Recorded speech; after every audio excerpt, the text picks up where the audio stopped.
All right, so another thing that the innate immune system uses to, fight pathogens is inflammation.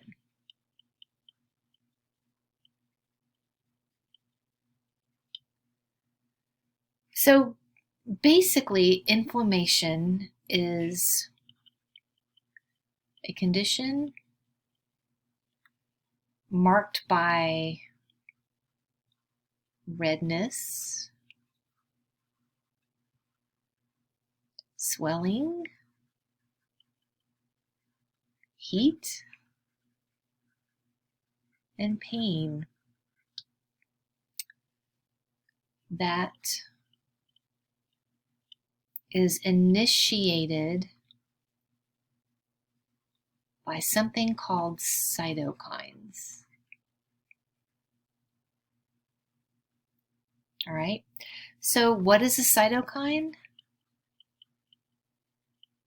What is that? Well, a cytokine is a substance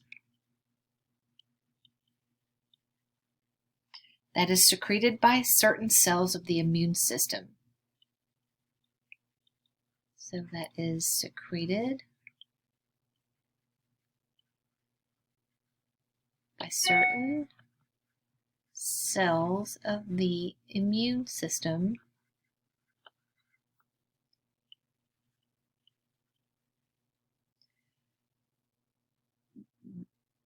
that has, or that will have, an effect on other cells. So what makes things produce cytokines? So, what causes the production of cytokines and basically inflammation? Well, tissue damage. Certainly one. And then pathogens. So, why do we need inflammation? Inflammation, has a bad reputation as being something bad, but it's not always bad. So what is it? What does it do? What is the purpose? Well, inflammation creates a barrier. All right, so it keeps it localized in a certain area, so it creates a barrier there. It brings in white blood cells, so cells that can clean things up.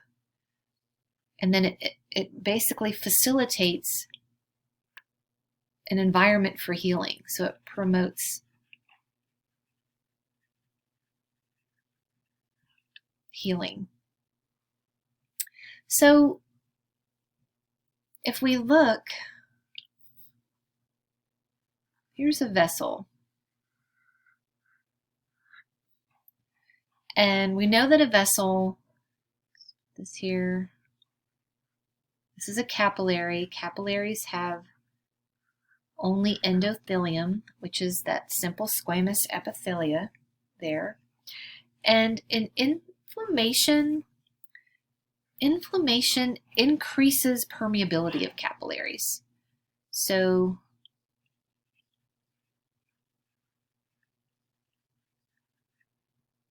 inflammation increases capillary permeability.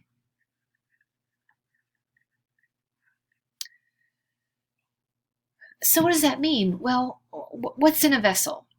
We've got blood cells, and those are big. Okay, so blood cells aren't really going to be able to get, into the interstitial space because they're too big to get through the the endothelium. But what else is in there?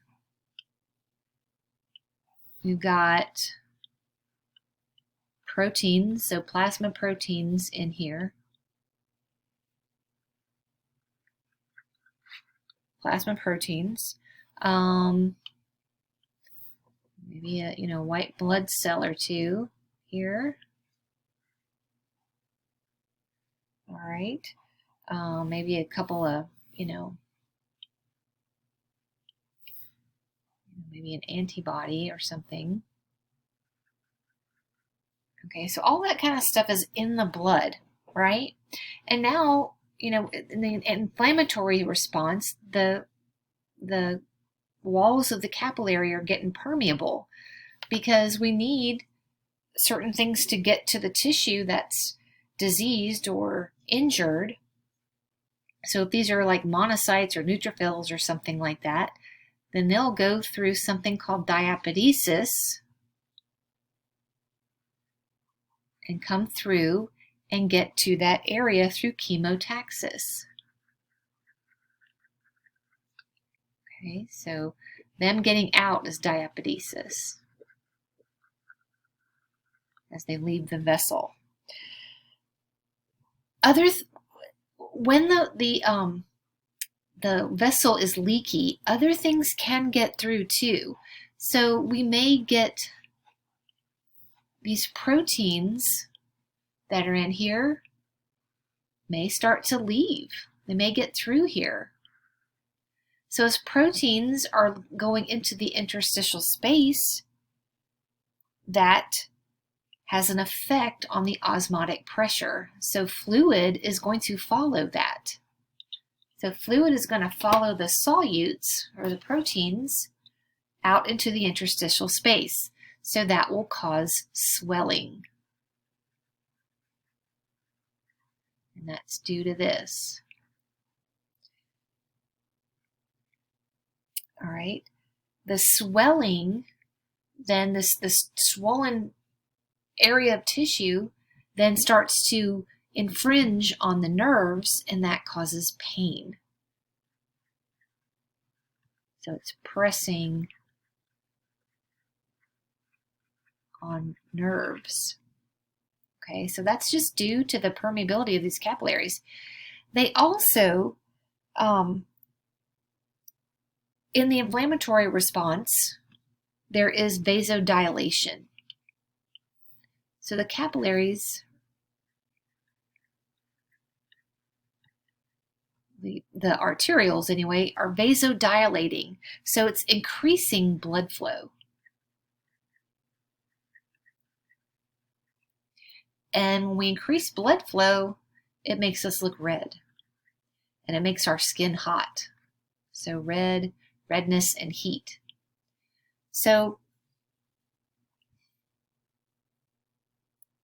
all those things, that's what causes the signs of inflammation. That swelling, pain, redness, heat comes from the fact that the cytokines that are bringing in chemicals are causing vasodilation. They're causing impermeability of the capillary walls, allowing for chemotaxis and diapedesis of white blood cells.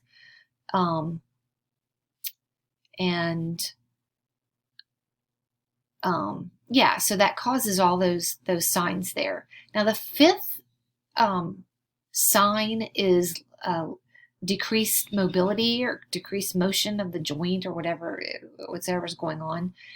But I think that's basically a result of the swelling and the pain. If something's painful, you're not going to move it anymore. When it's swollen, it kind of makes it more immobile. So I think that fifth one isn't really a fifth one. It's just a product of the other four. All right, so that is inflammation. Now, inflammation in this sense is a good thing. Chronic inflammation in things like your vessels is not a good thing because that's constant cytokines, constant chemicals, inflammatory chemicals that are floating around in those areas and in the blood and the vessels and that kind of thing. And that is not good for you.